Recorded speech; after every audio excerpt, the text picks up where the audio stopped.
মহাকুম্ভের viral মোনালিসার জন্য থমকে মধ্যপ্রদেশের গোটা শহরের রাস্তা। কি এমন করলেন?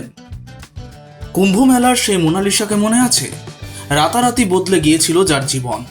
সেই মোনালিসাকেই একবার দেখার জন্য তার জীবনের প্রথম ছবির শুটিং চলাকালীন মধ্যপ্রদেশে পিচ্চড়ে ভিড় জমিয়েছিলেন শতাধিক মানুষ।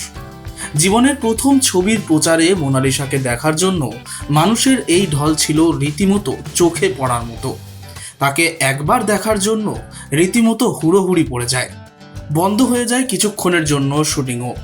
নবাগতা অভিনেত্রীকে ফোনে ক্যামেরাবন্দি করার জন্য রীতিমতো উৎসাহী হয়ে পড়েন দর্শক। ইতিমধ্যেই মোনালিসাকে ঘিরে উন্মাদনার সেই ভিডিও নেট দুনিয়ায় ভাইরাল হয়েছে। ভিড় ঠেলে ছাদের উপর উঠে নিজের অনুরাগীদের ঝড়োখা দর্শনও দেন নব্য অভিনেত্রী। Bureau report, angular news.